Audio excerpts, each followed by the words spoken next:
Hi, I'm Cliff, and this is my garage. Today is step 2 of Project 987.2. Let's see if we can do something about these taillights.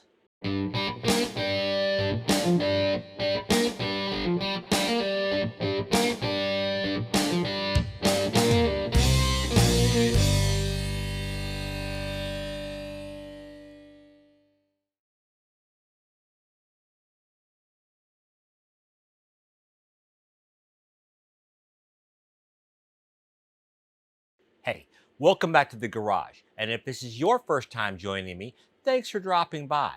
Today we're continuing on with Project 987.2, which is my project to improve the aesthetics and performance of my 2012 Porsche Cayman S, which is a second generation 987 Cayman, also known as the 987.2. My first Cayman was a 2006, which is a first generation 987, which most people call a 987.1. The taillights on the first gen 987 were, quite frankly, terrible looking. Luckily, my 987 had some very nice looking aftermarket taillights. I would have loved to get a set just like them for my new Cayman, but it appears that no one makes those anymore. As many of you know, my 987.2 was at a dealership up in Pennsylvania, so I never saw the car in person until I picked it up. Looking at the photos the dealer provided, the taillights looked better than the 987.1, but not particularly good. So even before picking the car up, I started looking for a set of aftermarket taillights.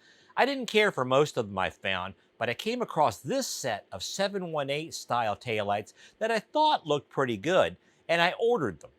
After getting the new Cayman home, I took a good look at the taillights and was surprised to find that I don't hate them.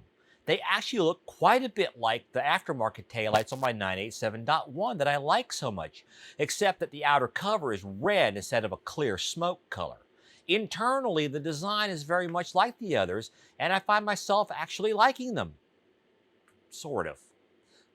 I just don't like this bright red color. So I'm thinking that maybe we can tone it down with some vinyl. I bought 3 different kinds of vinyl that's suitable for wrapping a taillight. One is a 60% VLT film, which means that it transmits 60% of the visible light through it. The other 2 are 40% VLT. One is plain and the other one has a subtle hexagon pattern on it that will tie in with several other design elements that I'm planning for this project. But what about these other aftermarket taillights I already bought? Well, they came in a couple weeks later, and I was immediately disappointed to see the Spyder logo on the side of the box. Those of you who have been around for a while will remember the very disappointing Spyder headlights I tried out on my 987.1 Cayman. They looked great in the product photos, but in real life they looked very cheap and they didn't work out well at all. Well, the same thing seems to be true about these Spyder taillights, at least in the way they look. I actually like the design, but the internal parts just look like cheap plastic, especially this shroud that surrounds the sequential turn signal. In the product photos, it was a nice clear color, but as you can see here, it's sort of a milky white translucent that just looks really, really cheap. But I'm wondering if putting some vinyl on these will help hide the cheapness of the internal parts and make them look right. So we're going to try that out.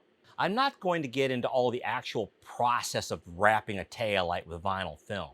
If you're interested in that, check out this other video I did on wrapping the 987.1's taillights. In that video, I used the same hexagon film that I've got today. First up, here are the original taillights in daylight.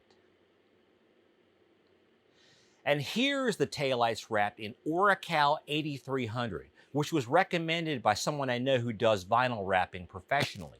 Oracal calls this a transparent vinyl, and it comes in 30 different colors.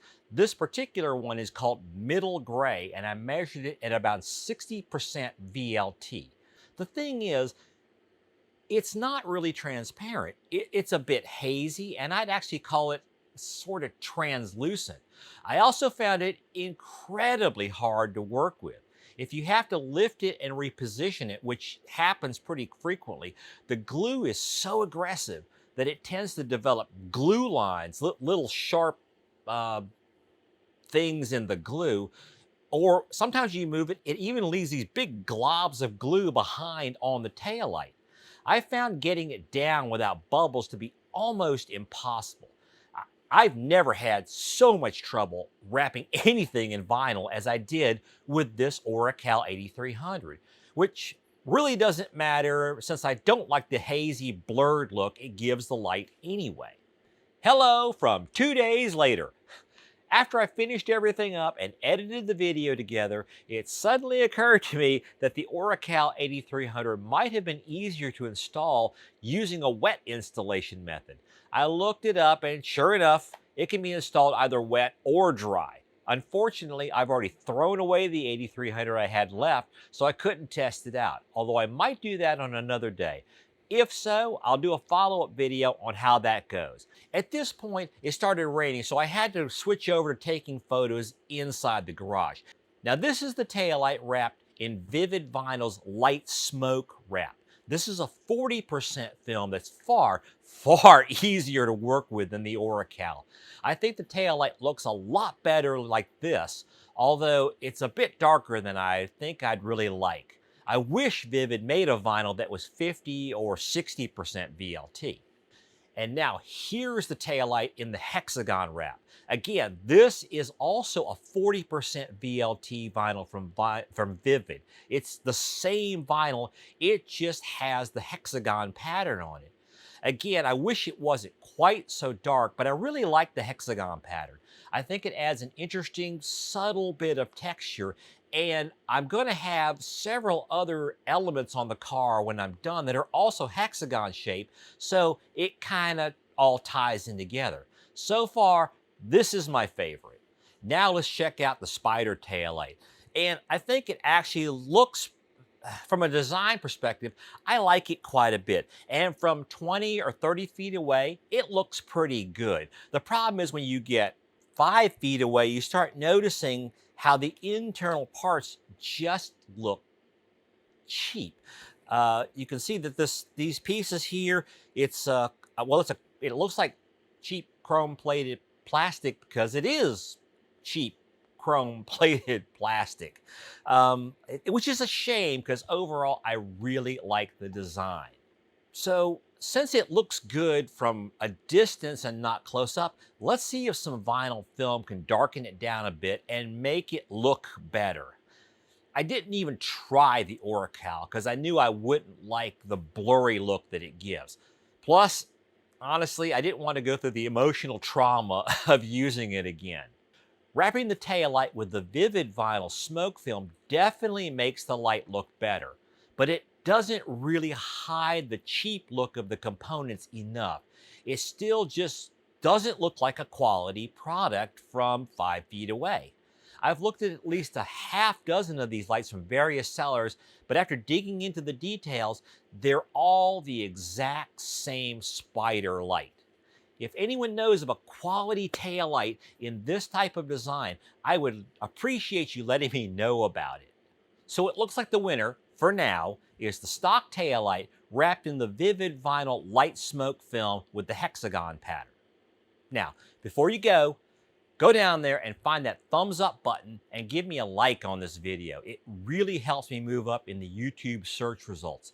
Also, be sure and click on that big red subscribe button. It doesn't cost a thing, and it also helps out a lot with search results.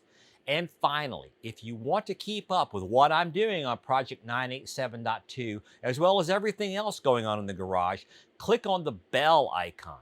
That turns on notifications for this channel, and YouTube will let you know every time that I post a new video from here in Cliff's Garage. I'll see you next time.